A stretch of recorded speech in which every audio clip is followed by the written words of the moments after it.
Okay. Okay, then I'm going to introduce Marilee Hearn.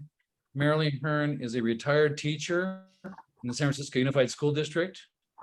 She's a member of UESF and has also taken classes at City College of San Francisco. And so it's your meeting now, Marilee. Thank you. All right. Good afternoon. I'd like to thank Art and the board members of Gray Panthers for having this presentation. And just to remind you, something was sent out a while ago talking about November Proposition O, which seeks to provide, as a review, provide money to begin to restore City College, but serious questions exist about its intended usage, control over its actual usage, how the money is raised, and what the recovery strategy should be. So we have two teachers from City College who will hopefully enlighten you on the facets of Prop O. Each speaker, when I introduce them, will have 10 minutes to present their ideas about Prop O, and they will be able to respond to your questions and answers, as well as they can respond to each other's presentation as well for 5 minutes. So there will be a 10-minute presentation and then a 5-minute response, then another 10-minute presentation, a 5-minute response, and then Q&A from the other participants at the meeting. So I'd like to introduce our first speaker, Rick Baum, who has been teaching American government as a part-time instructor for over 20 years at CCSF. Rick wrote an article about CCSF accreditation crisis that was published by the Monthly Review. He was also at that time heavily involved in Fight Back, which was again about the accreditation crisis. Rick has also written numerous articles published by Counterpunch, and Rick is a very active member of HEAT, Higher Education Action Team, which has been in existence at City College for a little over 3 years. Our other speaker, Stephen Brady, legally immigrated to the United States in 1987 from Ireland after completing his 4-year apprenticeship in auto body repair and refinishing and 2 years of junior college. After arriving in the US, he worked in the automotive industry at Ellis Brooks until the year 2000, when he got a part-time teaching job at the College of Marin. In 2006, Stephen was hired at CCSF and worked as a part-time teacher for 10 years until in 2016, he got his full-time status. He's been a valuable member of HEAT, Higher Education Action Team, as a connection to the Bayview Hunter Point campus and the fight to preserve the trades at CCSF and in San Francisco. So that is Stephen Brady. So we're beginning now with Rick. He has 10 minutes to explain to you his feelings about Prop O. So thank you, Rick, for being with us. Okay, thank you, Marilee, and thank you everyone for being here. So I want to say about Prop O, it's a parcel tax, and if it on the November ballot, and if it passes, in about 2 years, City College will start receiving about $45 million more a year, which is a good thing. I can't be against more money for public education.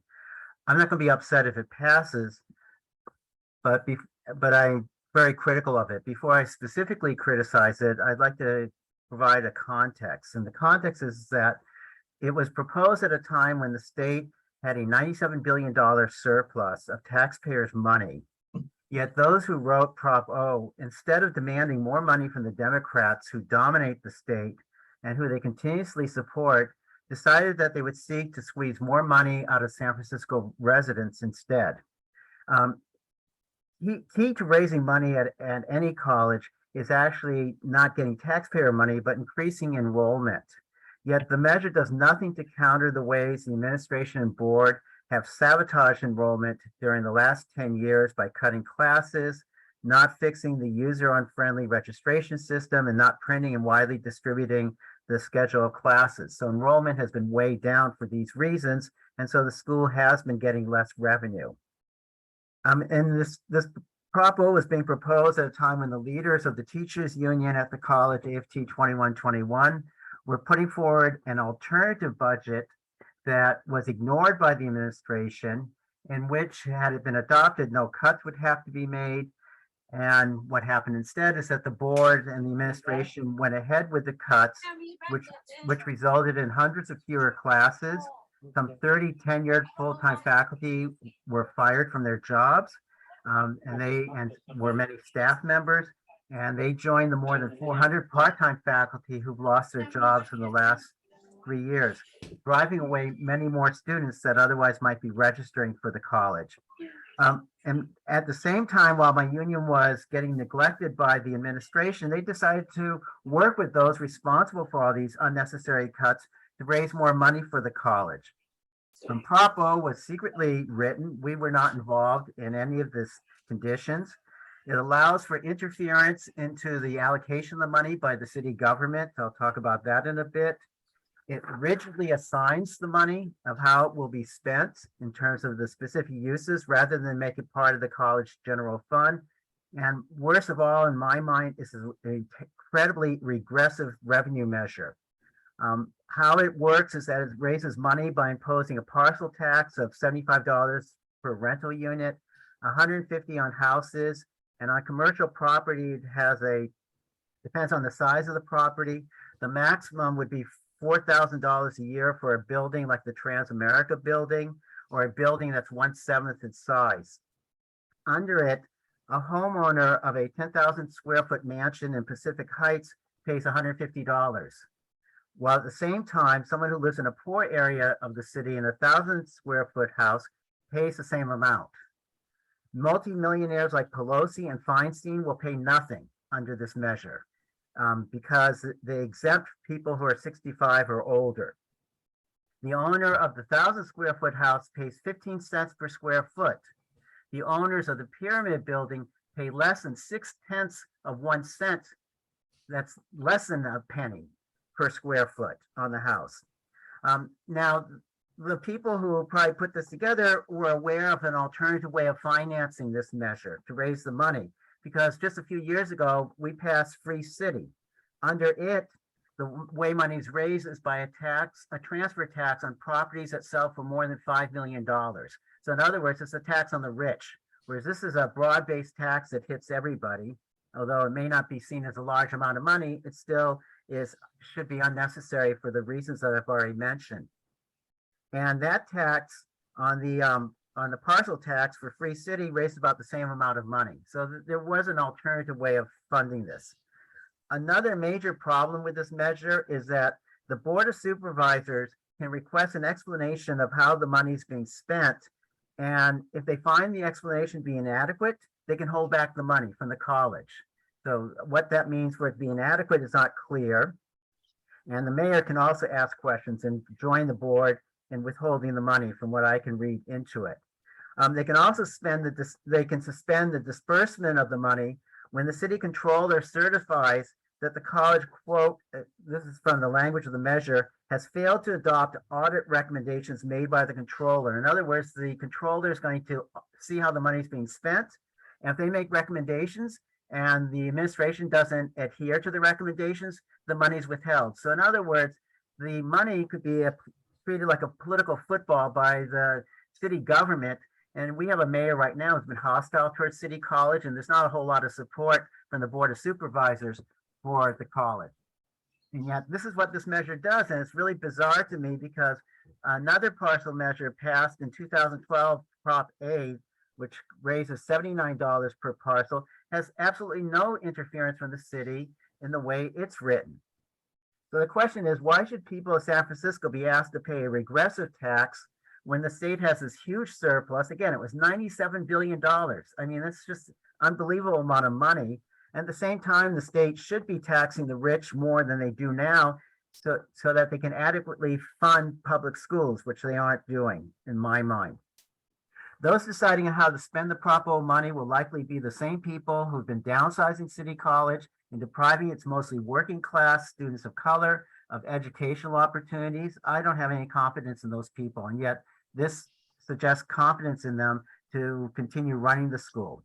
So it's a poor put together measure. I think in some ways it could be best to defeat it and come up with something better that exclusively taxes the rich who have the money to pay for the needs that we have.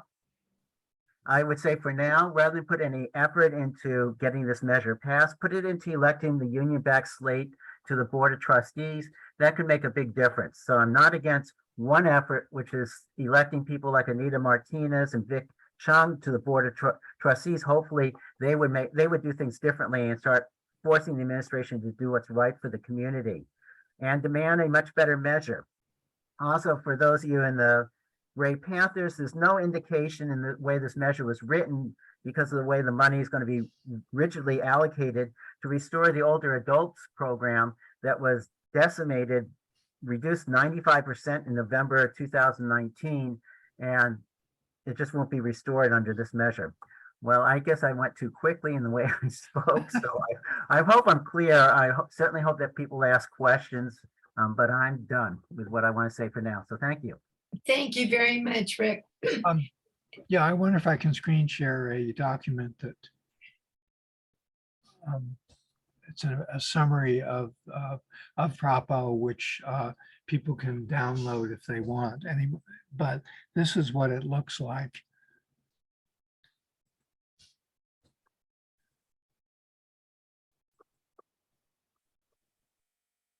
So it's the Board of Elections summary of what it is. So I'll put in the chat how you can download it yourself. Could I just point out real quickly, Michael, you have that section where it shows 25% of where the money's going. Yeah, And that to me is very rigid. I mean, people planning should not be told that this is the way they have to spend the particular money. And some of it's for very good purposes. I don't want to say it's bad, but it's just one of the problems that I see with it. Okay, thank you very much. Thank you, Michael, for screen sharing. And this is a supplemental piece of information for everybody here at the meeting, and I hope it will answer other questions. All right, now we're going to turn to Stephen Brady, who will be our next speaker. Stephen? Yeah, I think you wanted me to respond to some of Rick's points first and then, say a little piece. That's the order you want to do it in, right? Yeah, we'll do that. Mhm. Okay, so Rick talked about, the same people are going to, and let me be clear, Rick is a friend of mine, and I agree with him about a lot of the bad things he said about Prop O. But it's, it's what we got, someone said earlier in this meeting when we were prepping for it that, I said, you can't always get what you want. It's a quote from the Rolling Stones. You probably all know the song, but they repeated, you can't always get what you want. You can't always get what you want. But if you try real hard, sometimes you get what you need. So this is what we need, and this is what we need right now. It's what we have right now. It's on the ballot right now.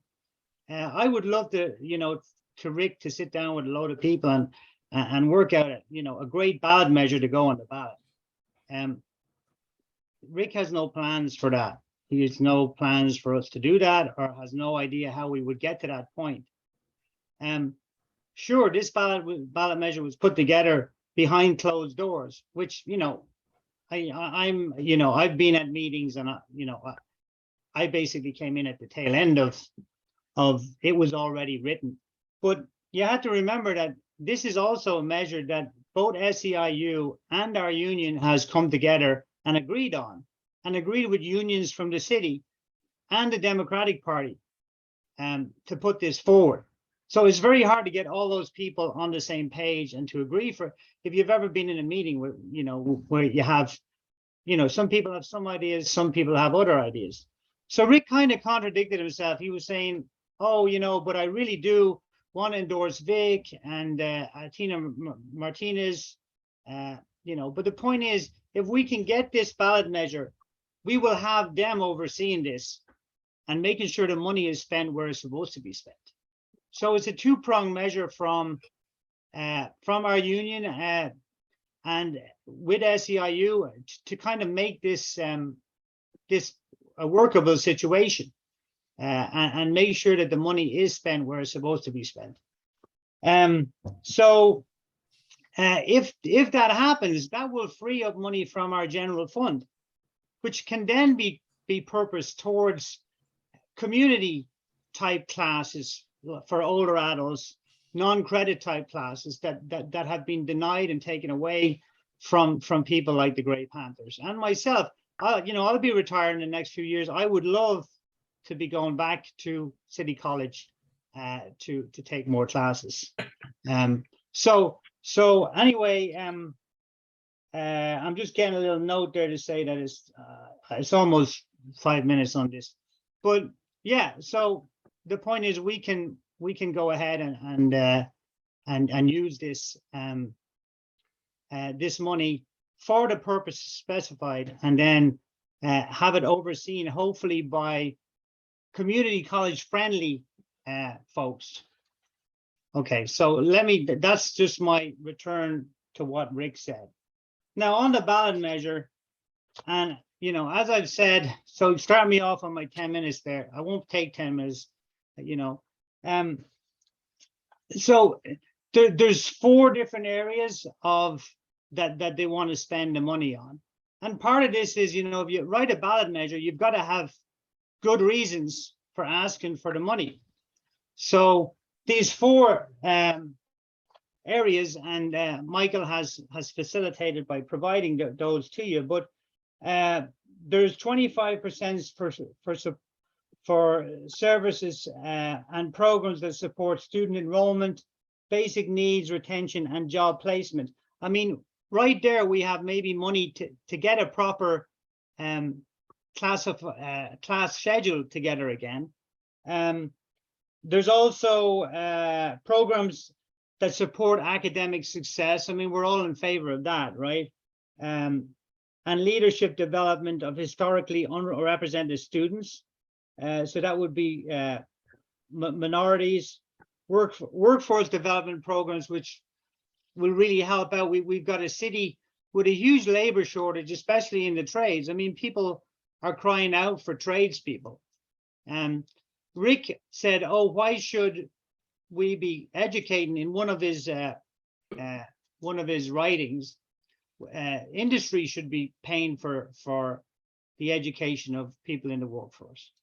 And I can tell you right now that if you do that, if you let the industry dictate how we educate our people, they will educate them to the degree and level that they want them educated, not for their own personal advancement or give them any pathway to improve themselves. They'll basically leave people in the jobs that they need them in, rather than have a progressive type education where people can make their own choices and try and advance themselves.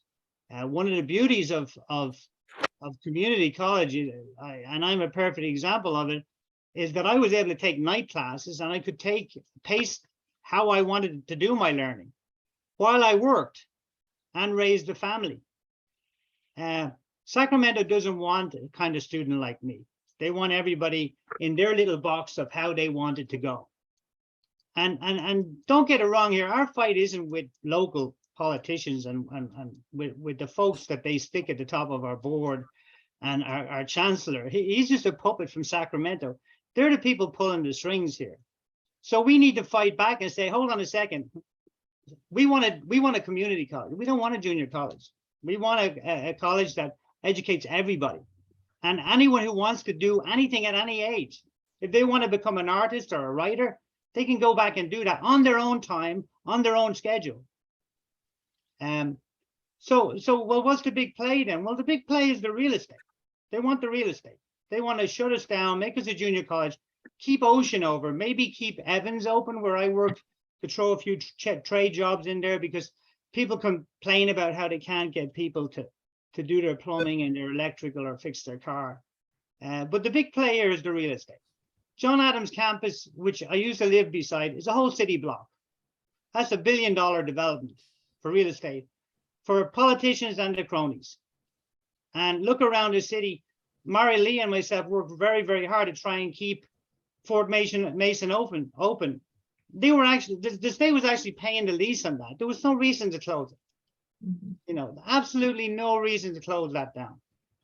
So they'll systematically go after each little small campus we have. And the next thing you'll see, oh, but it's going to be affordable housing. They already took away our reservoir, which could have been community, college community housing or teachers housing. And that's the play here. So shut us down, get us as small as possible, make all of our students go to the South Bay. You know,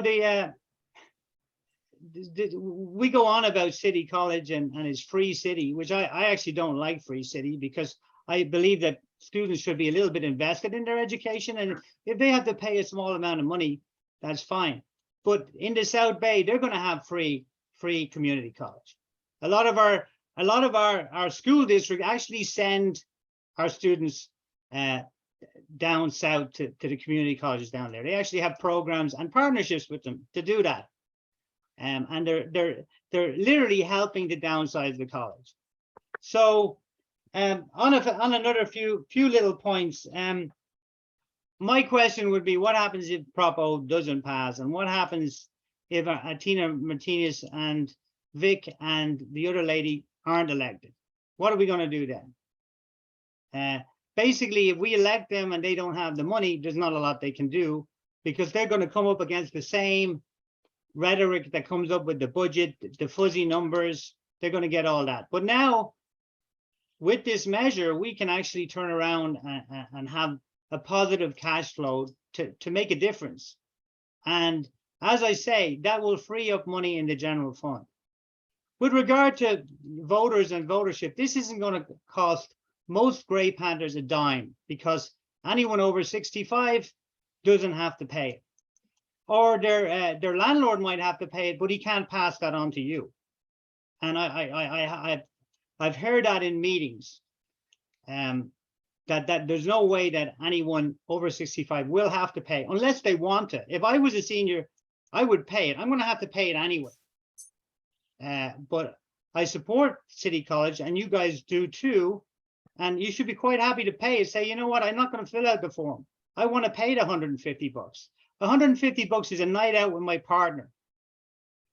It's not a lot of money. And I would say that to people who would start to argue on the street, and I say to them, did you take your kids to the movies lately? So here's the deal. This is what we got. Now we can take this opportunity to make a positive thing out of it, or we can just let it die. The San Francisco Apartment Association are about to pour big money into the fight against this to make sure it's squashed.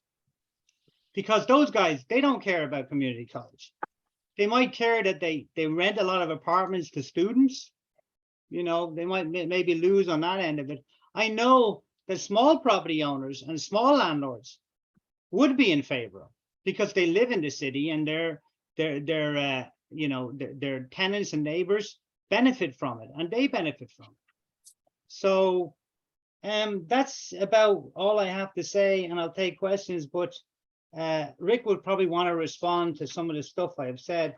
But as I say, most of the stuff I agree with him on. The thing is that we have to be proactive and make sure this money is spent right.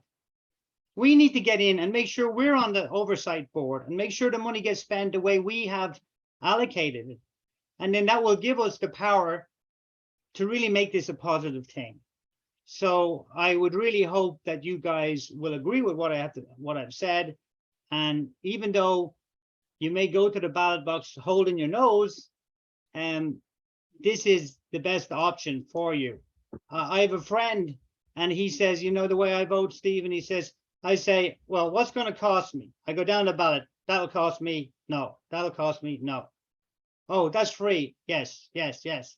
Well, if you just vote like that, this is a no-brainer, because you can't really lose from it, because it's not really going to cost you any money. It's going to cost me, though, but I'm prepared to make that investment. What I'd like to ask you guys, though, to do is to support this and make sure, just like, take a look at the other bond measure that's supposed to, the 850 million that's supposed to redo the college. Look at the way they're spending that money, right? That's what you should be complaining about, and making sure it gets spent the right way. And then if you can elect these folks, we can hopefully make this a really positive thing, and a positive thing for change, and help, as Mary Lee said, rebuild the college. Thank you. Thank you, Stephen. All right, now we're going to go back to Rick, who can respond to what Stephen has said for Yeah. 5 minutes. Okay, thanks. I mean, I guess maybe a real dividing line is that my attitude is the rich should be paying. And I'm sick and tired of these kinds of regressive taxes that we have to pay over and over again. So that's just keep that in mind. And there's all these loopholes for the rich. You know, this apartment association that they're coming out against it. I mean, I can't believe how greedy they are. They're paying $75 a unit, which is a year, which is minimal considering how much rent they're collecting. And after they take their tax deduction, it's actually going to cost them $45 a unit for a lot of them. So, I mean, greed, their level of greed is kind of beyond belief. The people of San Francisco have been very generous towards City College. I'm always concerned that they don't really know what's been going on there. If they did, they'd be outraged. But they're already paying a lot for City College. They passed Prop A, which now comes to $99 a unit that they're paying. There was the bond measure that was passed a couple of years ago for $845 million. By the time the people of San Francisco pay for that, it'll probably be $1.3, $1.4 billion. You know, again, this should be paid for by wealthy people like our Feinsteins and Pelosi's of the city. Again, this proposition, what's really troubling, it was done in secret, so that they didn't even allow input for the people who are going to be impacted by it, like teachers and students. At least I'm unaware of any meeting. So it's brought together by a few union bureaucrats, from what I can tell, and they came up with this. And it's just so typical that they don't want input from the people who are most affected by it. The money also from Prop O won't be available for 2 years. It doesn't really kick in until 23, 24, and then they've got to collect the fiscal year, and then they got to collect it. So it's not something that's going to be available to the school immediately. As I said before, if you want to raise more money for the school, increase enrollment. That has been constantly sabotaged by the administration, and that's where a focus should be. Getting good people elected to the board will certainly help, but you need 4, and that has to be kept in mind. But they have plans for increasing enrollment, which would kind of counteract any loss from Prop O being defeated. As the school continues to be downsized, by the time the Prop O money kicks in, it would probably just be there just to make up for the downsizing the last 2 or 3 years in terms of all the cuts that the administration has made to the school. Prop A was, you know, another partial tax for the school. It didn't have all these different categories of spending. It was going to go into the general fund to improve educational opportunities for students and the programs at the school. So I don't even know why Prop O has to be so specific as to how the money will be spent. Again, keep in mind that it's going to be a political football of the city government. It has to go through them. Where, you know, Stephen says, oh, locally, we don't have the hostility, it's really coming from the state. I'm sorry, but Mayor Breed vetoed the emergency money that we tried to get a few years ago, less than $3 million, that would have restored the roughly 300 classes, and mainly a lot of them were older adult classes that were gutted by the then Chancellor Rocha in November of 2019. So there is hostility. I mean, even a former board member, Mandelman, was one of the people voting against it on the Board of Supervisors, this emergency funding for the school. I'm all in favor of industry paying for training, and more, and if you read this measures for workforce training.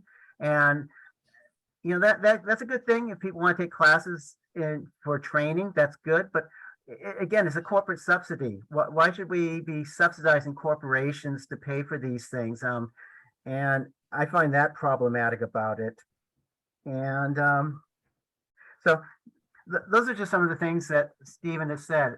Again, I'm not going to lose any sleep if this thing passes, but again, it's a regressive tax, poorly worded, poorly set up, and that is why I'm not going to go out of my way to campaign against it. But that's why I think we got to go back to the drawing board and come up with something much better than this measure. As I said, the money doesn't kick in for 2 years, so you've got time to come up with a better measure. Thank you.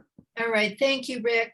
And now I'd like to throw it open to the participants for their questions. I see that there are a few, I think, in chat, and maybe those people can ask their questions of the speakers.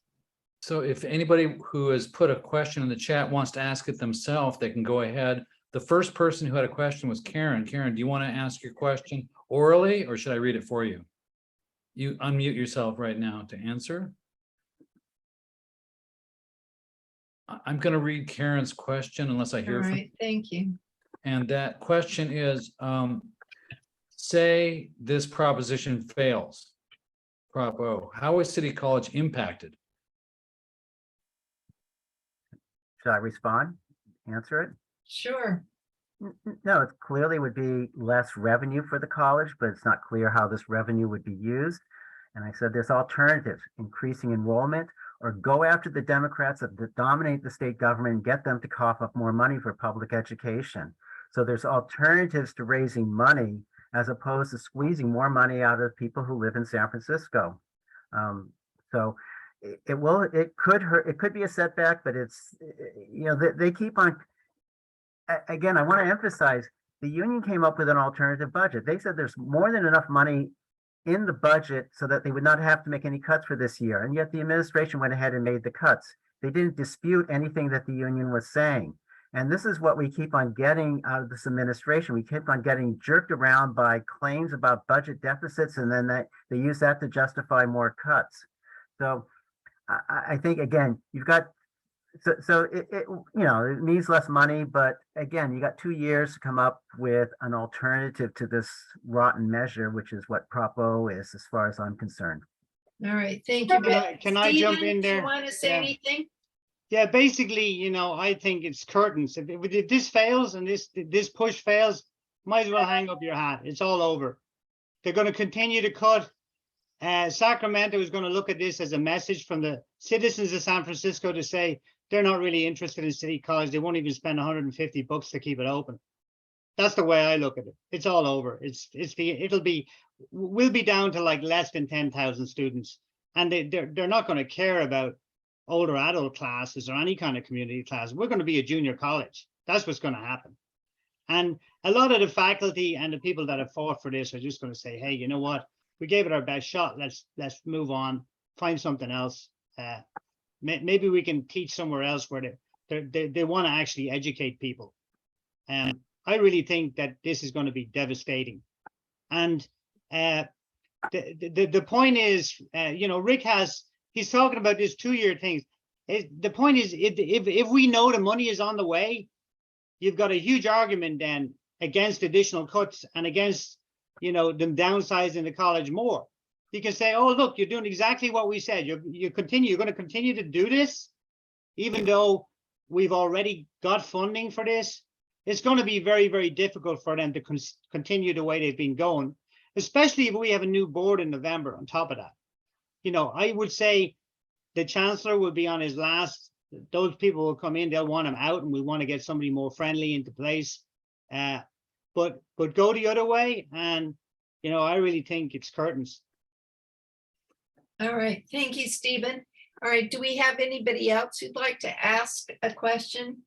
Teresa. You're muted, Teresa. Okay, I'm unmuted now. Yeah, one of the things is I kind of see it that we kind of have to vote for it because otherwise things are just going to go in absolutely the wrong direction, even though it's highly imperfect. But What are the polls showing? I mean, San Franciscans don't like to vote for stuff that increases rent and property taxes. And one of the things I'm a new grandparent, and I brought my kids when they were little to child development classes, which were non-credit courses to help you, give you ideas about good ways to raise your babies. And they were at every neighborhood gym. And now there's only one, and it's at City College once a week. And that made me a better parent. And so that breaks my heart. But so anyway, what are the polls showing? And do we really, it sounds like we don't really have a choice but to vote for it. That's my question. Is it going to pass? Do we think it's going to pass? All right, I'm going to turn it over to either Rick or Steve. You want Stephen? to go first, Stephen, and then I'll go? Well, yeah, I think, you know, we don't have a choice to vote for it. We have a pretty good chance that it will pass because it's targeted against homeowners and landowners as opposed to renters. Most of the city is renters, and usually the renters win whenever the two are against each other. But I would like to see lots of homeowners. I know a lot of my friends that I talk to that own homes say no problem, that, you know, they love City College and would like to vote for it. It's people like large corporation or corporate landlords and people that are speculating on property in the city that don't want it. The real estate lobby, anything that's going to cost money, they're going to vote against. So, but I think we should vote for it, but we need to monitor it and make sure it does what it says it's going to do. And that takes work from us in the community to make sure we hold our politicians accountable, not only our board, and let people, and there are friendly people. Gordon Marr is friendly to City College. I've talked to the man myself, and you know, there are supervisors out there that realize the importance of City College. I mean, ESL alone, I live out in the Sunset, and there's a lot of Chinese speakers out here that really rely on City College to help them learn English, and they want to learn English, but they can't afford. Many of them are not very wealthy. They can't afford expensive English classes, and this is very important to them. And I think a lot of the Chinese community out here, even if they own homes, are still going to vote for this. All right, thank you, Stephen. Rick? Yeah, I just want to say, I mean, if the past is any indication, the people of San Francisco have been very generous towards City College. I mean, it's the Prop 8 passed with over 70% of the vote. The $845 million bond measure passed with over 70% of the vote. So I don't know if this needs 2/3 or 55%, but if the past is any indication, they will vote for it. I think what's troubling to me is I don't think the people of San Francisco realize how destructive the activities of the board and administration have been the last 10 years. We are in a fight, and we're in a huge fight in this society. It's not just over City College, it's over, you know, our environmental programs, the military spending, the excessive inequality in our society. And so I'm in favor of public education. That's why I've been active at City College. And it's just one of many huge battles that we're dealing with. And frankly, we have to recognize that the people in Sacramento have become our enemies. They've got billions of dollars of extra revenue, and yet instead of getting the money from them for something like City College, instead we're squeezing more money out of the generous taxpayers of San Francisco. And I think we just need a new message for people to understand what's really going on in our society. I mean, the Democrats who control and dominate San Francisco have been endorsed over and over again by our unions. And yet what do they get for their endorsements? They get practically nothing. So to me, there's a bigger battle against those who have power within our society. But we have to see that we're in a fight. The college has been going in the wrong direction for 10 years. So again, if Propo doesn't pass, I can't disagree with Stephen when he says that, well, Sacramento will use that as an excuse not to fund the college if the public in San Francisco doesn't vote for this. Well, you know, you can always use counter arguments that they have voted for things like this in the past. And this one just needs to go back to the drawing board because it's a problematic measure. But I'm also troubled again. Stephen cited Gordon Marr, who is always touted as a big friend of City College. Well, in the upcoming election, he refuses to rescind it, but he endorsed Selby and Rizzo, the two board members running for re-election. I asked him at a union meeting, will you rescind your endorsements of these two because they've been so destructive, and he refused to do so. He has endorsed the slate also, which probably just adds to the confusion of who they should be supporting, but this must be one of our friends. And yet he is either so ignorant of what's going on at City College that he would turn around and endorse Selby and Rizzo. So again, I think we need to educate people about what's going on at the college. And Stephen may be right. It may be lights out for City College if this doesn't pass, but it's been lights out for 10 years now. Again, if you know the history of it, in 10 years ago, 12 years ago, we had 110,000 students. Now we probably barely have 30,000. We had 1,300 faculty. Now we have probably around 900 faculty. I mean, they've been destroying the school, and this will just kind of like pick up some of the pieces of what's been destroyed if this proposition passes. I mean, it's just not going to do the wonderful things that we would hope that it would be doing. So, All right, thank you, Rick. We have another question from Michael Lyon. Thanks. I think what's driving us crazy about this is that we're putting our hopes in an inadequate bill or measure that kind of reflects years of the wrong strategy of trying to save City College. I think Rick is right that the AFT 2121 has been woefully inadequate in trying to fight this thing. It hasn't been organizing its membership to fight it in any meaningful kind of way. That they've talked about strikes, but made absolutely no kind of organization toward it, so that its members seeing that there's no organization behind a strike, of course they reject the idea.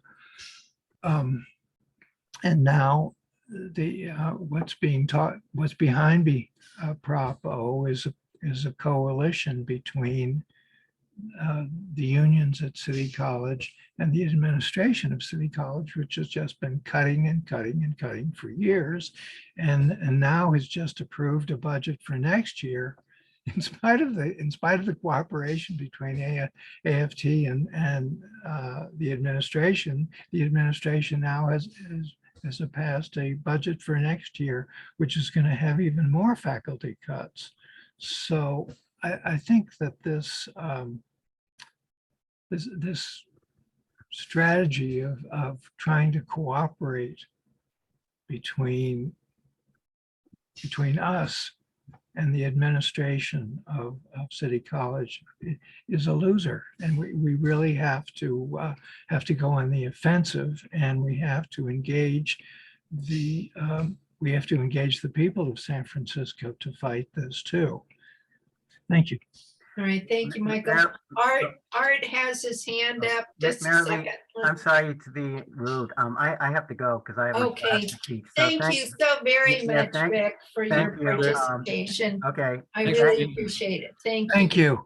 Okay, and thanks, Stephen. Yeah, thanks a Look lot. like behind the gym, right? Isn't that where we're meeting? I hope not. I want to. No. I'll give you a hug the next time I see you. Okay, I look forward to that. All right, thank Bye you, now. Rick. Thank All you, right, everyone. Art. Okay. I wanted to point out, well, first I'm going to highlight something that's in the chat, and then I want to make a comment. If everybody can, some of you can't see the chat, so I'm going to read it. One of our participants said there's a debate tomorrow night between Marr and his opponents at the Irish Cultural Center. It's free and registration is required. And we have a question about that also, that is remote attendance possible to the debate? Hopefully we can get an answer to you while we're still here. And the other thing, I want to make a comment that I have been dismayed to see that there are many groups that support City College, but I don't see them working together.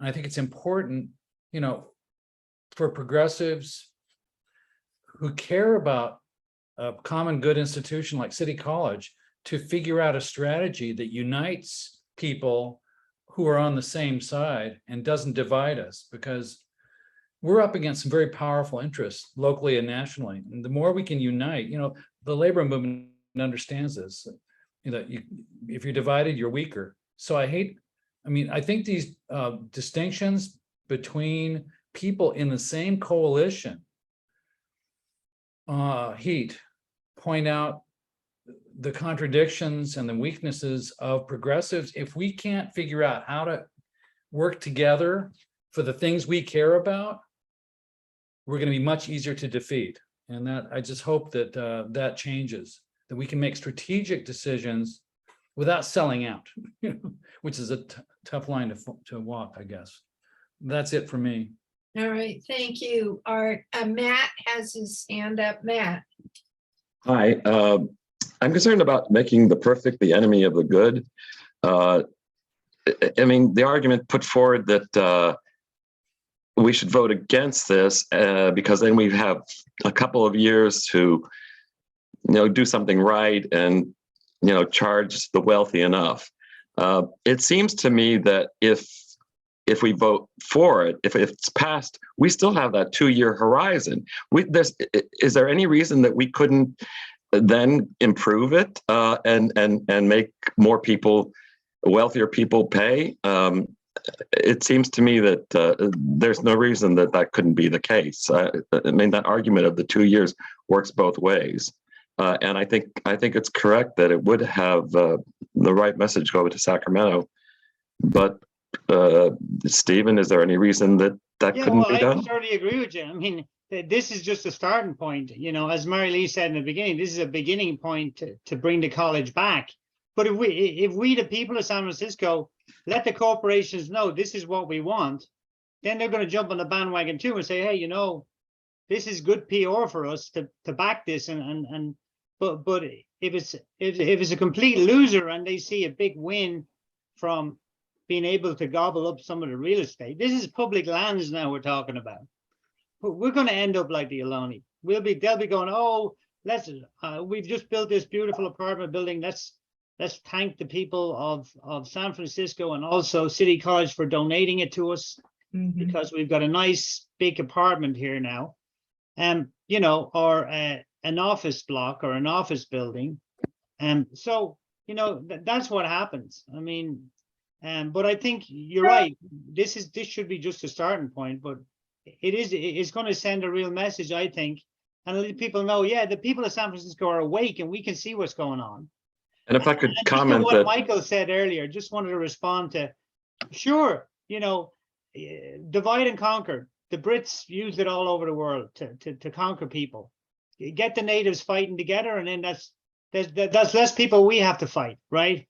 So get everyone against each other and make everything negative. And yeah, you can certainly win a lot of points that way. And that's what they're doing. I mean, even our union has divisions. And you have to remember too, these are just the teachers of San Francisco are I'm getting some feedback there. You know, they're just people too, and they have families, and they have to look at their own situation and say, well, hold on a second, if this college isn't going to be around, I'm going to jump ship now. Not all of them are like me that live here and have their family here and their home here. They live in Fremont and they commute up from the South Bay, and they're from other places. There's other community colleges out there that they can go and work in. They're not going to have the same kind of vested interest that someone who lives in the city like you and I have. Right, and these real estate interests, if they are trying to just gobble up real estate because they can make money off of properties, well, they could end up destroying that which makes the property valuable. You know, the best parts of San Francisco. You know, but I mean, they've already made their money. They don't care. They get their money and get out. That's the way it works. Right. But what will happen to property values if if the only thing that's driving property values is the value of themselves, the value of the property, as opposed to what makes great things like City College, of which I was a beneficiary, that makes San Francisco great, then, you know, people won't want to.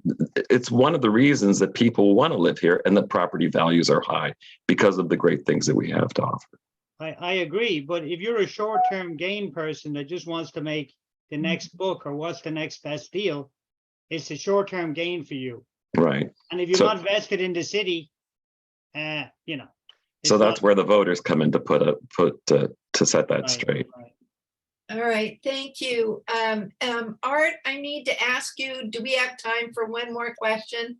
I don't know who KF is, but that person That's, has uh, their I hand up. believe that's Karen Fishkin, and we have plenty of time. It's only 2:00. and Okay, the Next segment of the meeting starts at 2:30, so we have a half hour oh, potential. all right. So We would- I'd like to call on Karen to ask her question. Thank you. Bear in mind, this is fuzzy memory time. I did go to City College, benefited from it. I went back when there was no charge, and I couldn't have afforded to go there even with a very low charge. So I have very fond memories and a lot of gratitude. But, and here's where the fuzzy comes in. Didn't this big mess start with the administration of City College really messing up their own budget and they had to bring in people from the outside to take over because things were such a mess? And that was a while back. But is that part of it taken care of? Is it correct? And has that been straightened out? Is there an administration that can really handle things now? All right, Stephen, would you like to respond to that? Well, if you look at the way our board is, and you know, the SFUSD board, we elect them. Most of these folks are interested in one thing, and that's to climb the political ladder. And they're beholden to people in the Democratic Party. I mean, Anita Martinez lost by 14 votes. She wasn't endorsed by the Democratic Party, but her rival who won was, and that made a difference, because a lot of people, these kind of issues, they look down the ballot and say, well, I don't know these people, who should I vote for? Oh, the Democratic Party says I should vote for X. And that's how they vote. And it's very hard to get the message out to people and say, no, these are the people you need to vote. I mean, people like Chanel are going to turn around and say, oh, I'm wonderful, I'm brilliant, you know, for City College. But, you know, her whole MO is to climb the political ladder. You know, she's probably eyeing, you know, Mayor Breed and saying, oh, that could be me if I play my cards right. And that's how we elect these people. We don't pay them very much. They get a little stipend. I would much prefer if we had a professional board that we paid a living wage to. So you would get people like me or people who were interested in the college that didn't just want to. And I think it's the same with the college board. You saw that mess, or the school board. We get these people in there that really, that's their MO. But the nice thing about the folks that are running, they really do have an interest in the college at heart. The three people on the slate. And that's what we need, people like that, folks who are retired like yourselves that have the time. Somebody who's got a proper job and a family don't have time to sit on a board and do a good job, though. That's the thing, to have the time to go to all of the different meetings. Like, we have a facilities board that oversees all the facilities in the college. You have another board involved with education. There's a bunch of different, how would you say, bodies that help run the college. And, you know, you need someone on the board who can attend some of these meetings. John Rizzo was good at that, but then he's completely folded to what I like to say, he's gone to the dark side, if you're a fan of Star Wars. But I actually said to Chesty in a meeting about 3 weeks ago, we were about to go and do a drop for all of for Prop O on residential doors, which I hate myself. I hate getting those things because they just create litter. But anyway, I said it to her, oh, you're here out supporting it. And that's the thing. They're all supporting this because they realize that people are for it. And it's a vote getter and it'll help them get reelected. That's why they're for it. They jumped on the bandwagon very late. You know, when Michael says, oh yeah, well, you know, the board, you know, they jumped and started taking credit for putting the proposition on the ballot, whereas they really didn't have very much involvement at all. They showed up at the last minute to collect a few signatures and they said, oh yeah, we're for this. So anyway, I think a good ballot measure for the future, and it happened years ago with the Board of Supervisors where they weren't being paid a lot. Some of you who remember Tom Amiano had to fight really, really hard because he was having problems even paying his rent to get proper pay for the Board of Supervisors. You know, you've got billions of dollars of a budget and you're giving people a stipend. Come on, these are important jobs. So we as a community, we need to recognize this and stand up and say, okay, we want real professionals on our board, in our administrations. We don't want somebody who's busy doing their nonprofit or whatever, and maybe have a couple of hours a week to take a look at a few documents from City College. That's not what we want on our board. What ends up happening, they show up in the meeting, the chancellor says, oh, you need to do this, this, and this, and they go, okay, and they sign on the dotted line. Okay, sorry for going on. All so right, long. thank you, Stephen. Michael, and then Karen.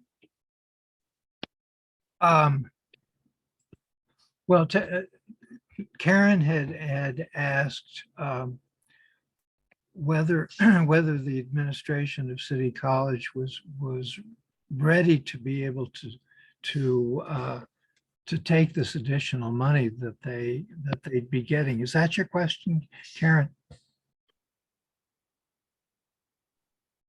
Okay, she hasn't answered. I believe that was her question. And if that's your Yeah, question- Michael, that's basically it. Again, my memory is that whoever was running City College may have let their hearts rule and their books got out of balance and ended up in a big mess. And that mess has continued in one form or another. And I was asking, is the administration that handles this kind of stuff in better shape now? Can we expect better from them? Okay, and the answer Thank you. answer to that is no. Or at least the top administration, the answer is no. The vice president in charge, the vice chancellor in charge of financial affairs, John Alamein, is notorious among City College faculty and people who support City College. He's notorious for juggling his financial estimates about what the situation of City College is. And so he's generated reports that indicate that there's financial crises that don't exist. He's generated reports that money that comes in that should be used for to build up the classes and recover from previous cuts. His financial reports have said no, they have to go into the reserve when in fact they don't. So there's been a huge effort at the top administrative level of City College to really to downsize and to narrow the vision of City College. And this has been going on for years. I mean, it's really since the accreditation crisis, and people have looked at City College and said, look at the succession of chancellors that have taken place. Well, the reason that they've been replaced so fast is because they were just totally incompetent, and it was amazing we were able to get rid of them, actually. So no, City College isn't in the position to be able to spend this money wisely. And the top administration really is our enemy. And No, the real enemy is Sacramento, and these people are they're all sent to us from Sacramento. And actually, you know, if you look at the number of administrators that we used to have, when we had like, you know, 60, 70,000 students, we had about 45 actual administrators in the college. We've got like 52 or 53 now or something. So we've shrunk about 25% of what we used to be or less. And we still have the same number of administrators. They're all on over $100,000 a year. Teachers don't make it. Most teachers don't make that kind of money. And they're, you know, they're all being basically, they get each other jobs. They're all in networks. They're all linked into each other. And many of them are career administrators in colleges, and they move from college to college. They're like vultures. They find a corpse here and they move to the next one.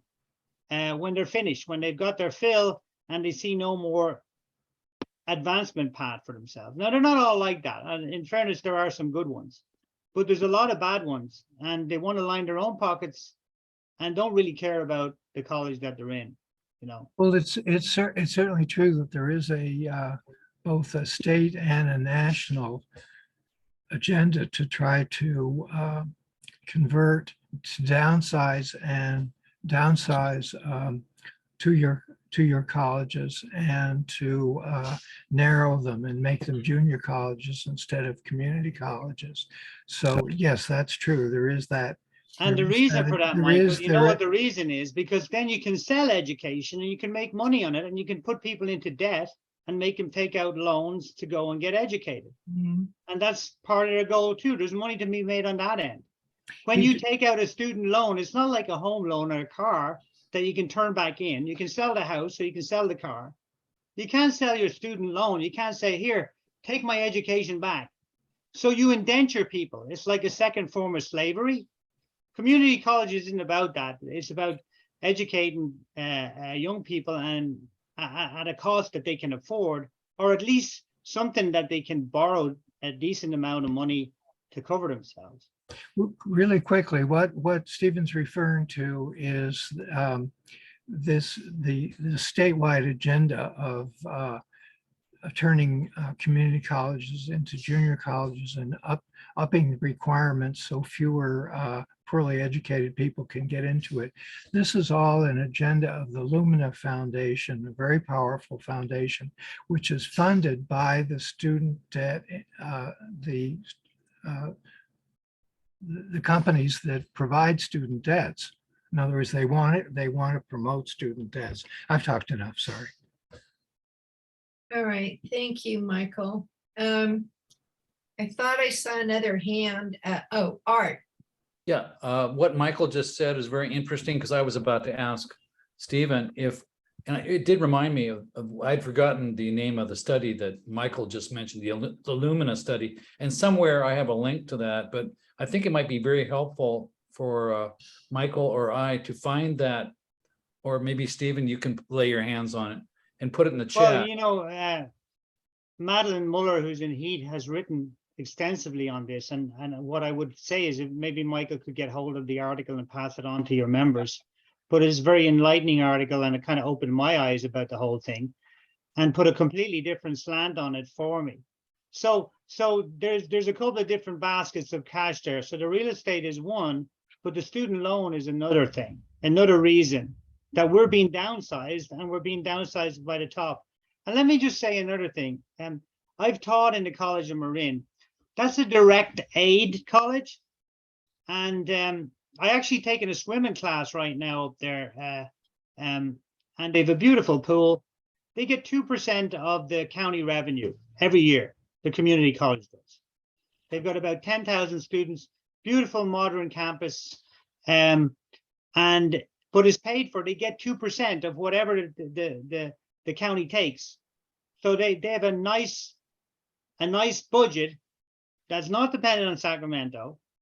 So our little bond measure is kind of like that. We have some cash of our own now. We're not dependent on City College or we're not dependent on the state for all of the financing if we get this bond measure passed. And the problem with a lot of these other bond measures, they're earmarked for construction and rehabilitation of buildings. Not a penny or dime can be spent, even though there's a big pot of money there to improve City College and, you know, put in a new art center and all this other stuff. Nothing about greening of the college in there, by the way, because I've been on one of the committees to try and improve our facilities. And I said, we've got this huge roof here. Why aren't we putting solar panels on it? If we're spending $30 million on the campus.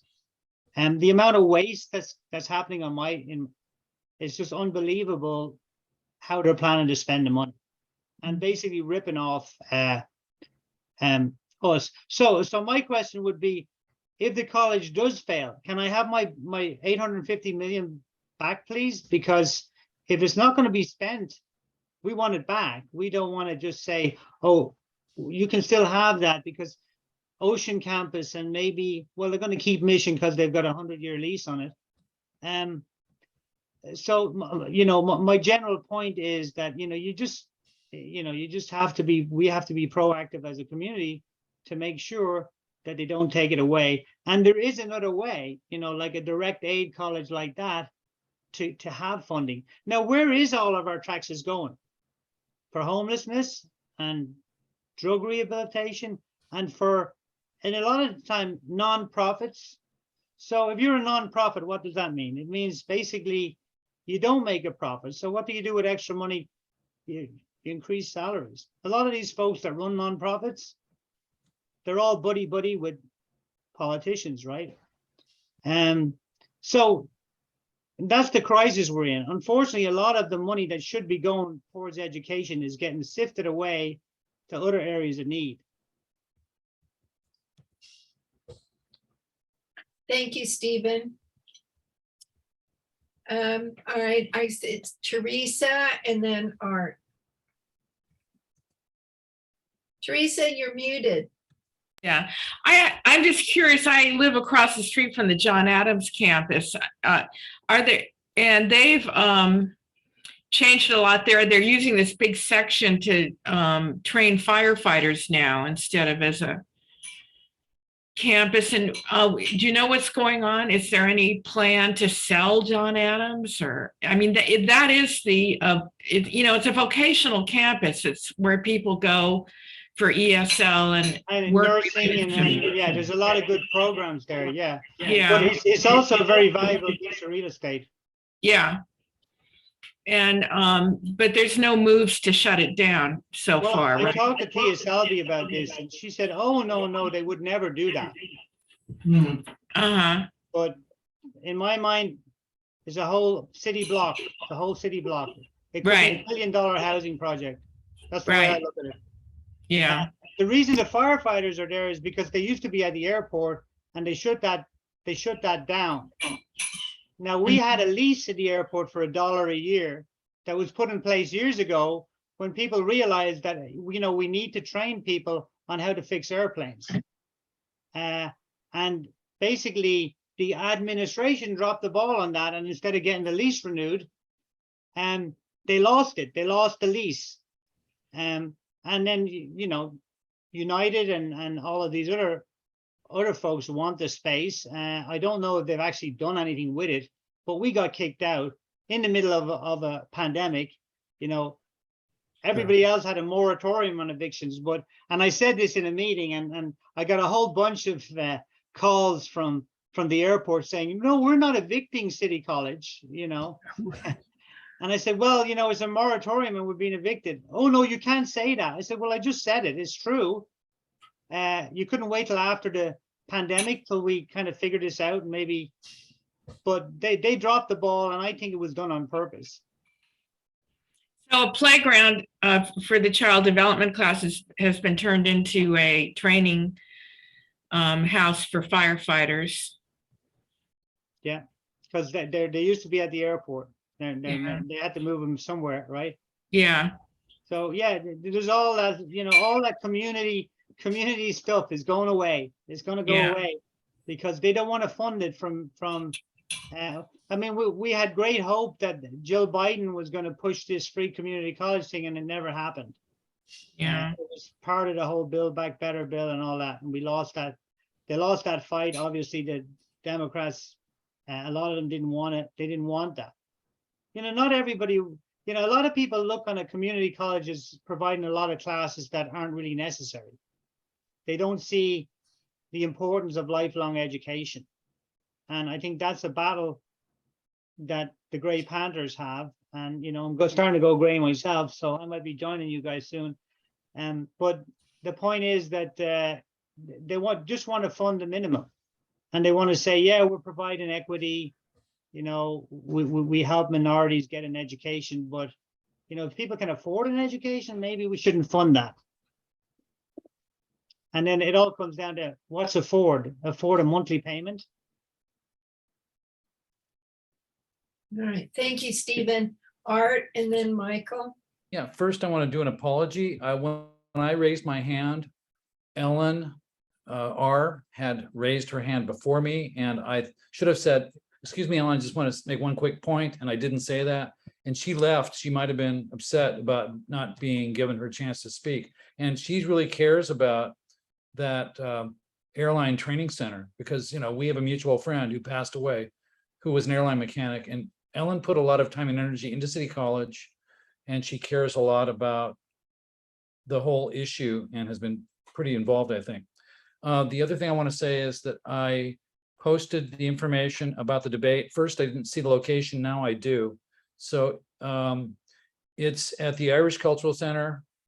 I believe it's 5 o'clock tomorrow night. And I posted the link. If anybody wants more information, let me know, or just look it up.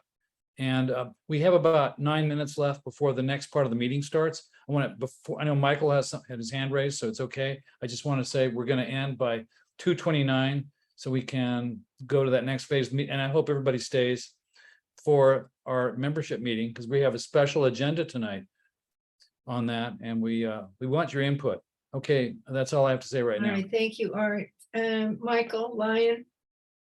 Yeah, I just wanted to say, I put in the chat a very revealing kind of document put together by Madeline Muller, who's the chair of the music department at City College, and has made this lifelong hobby of keeping track of every document and knowing where the bodies are buried.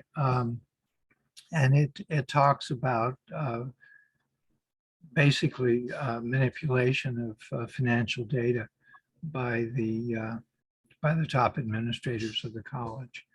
Thank you. Thank you. All right, I'm looking for any additional hands.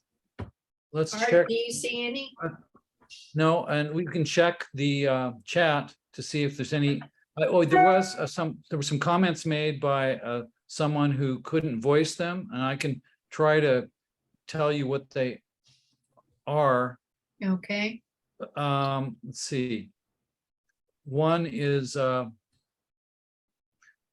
national direction was also determined by corrupt former head of education department, whose name I'm blocking. And this is in relation to the kind of the plot or the effort that would be in that memo in regard to the privatization or profiteering on City College. Arnie Duncan. Arnie Duncan, yes. Thanks, Michael. So Arnie Duncan used to be the head of the education department in Washington, D.C. under Obama. And apparently he directed this trend of making junior colleges more vulnerable to privatization, and just not so much community colleges, but junior colleges. And the other comment, I'm trying to see that she was saying she agreed with you, Michael and Stephen, that the administrators do Sacramento's bidding, and the governor hasn't made an effort to save City College of San Francisco. One more point on that, the California Alliance for Retired Americans, we had Scott Wiener in we had access to him. California Alliance for Retired Americans has a process of every year having a town hall with our legislative reps. And I asked Scott Wiener if he would support additional state funding for City College, and he said yes. But I don't know what follow-up happened.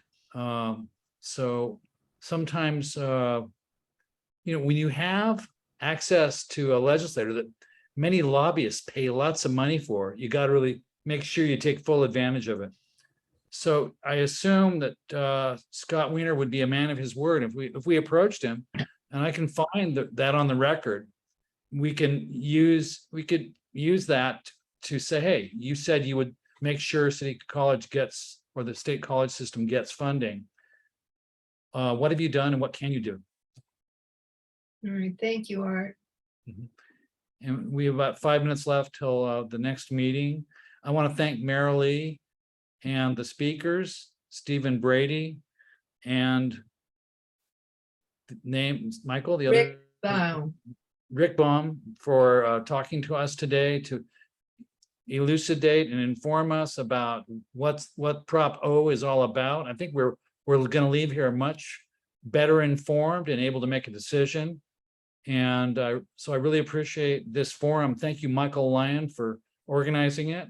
I think it was a success, and we have a recording, so we'll save that and make the recording available so people can hear it.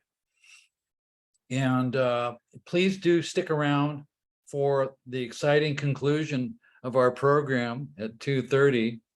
I think if it's okay, I think we should take a couple minute break, and then it's going to be an interesting meeting, because we want to find out from you what you'd like to see happening at our membership meetings, which we've set aside the last 30 minutes to be accountable to the Gray Panther members, and we'd like to know what you think. We also should leave time for announcements. If you have an announcement, you could put it in the chat, or you could announce it verbally at the membership meeting. So if it's okay, unless there's an objection, can we take a couple minute break? Stephen had something. Just he wanted to before you say. go, I just want to say goodbye and let you folks get on with your meeting. And I thank you for allowing me to voice. I know I talk too much. That's my problem. But I hope I've enlightened you a little bit, and and with my opinions and some of the history. I know if anyone has any questions, Michael is a good source, and Mary Lee, they know a lot of this stuff already. But Propo, I hope you guys will endorse it. The more people in the community come out for it, the better for all of us. And just remember, you can't always get what you want, but if you try real hard, sometimes you get what you need. Okay. All Good right, luck, thank you, folks. Stephen. Bye. Thanks, Stephen. Thank you. Thanks a thank you. lot. Thank you very much. Is everybody okay with a 1 or 2 minute break? Yeah. Then we'll come back at 2:30 for the rest of our meeting.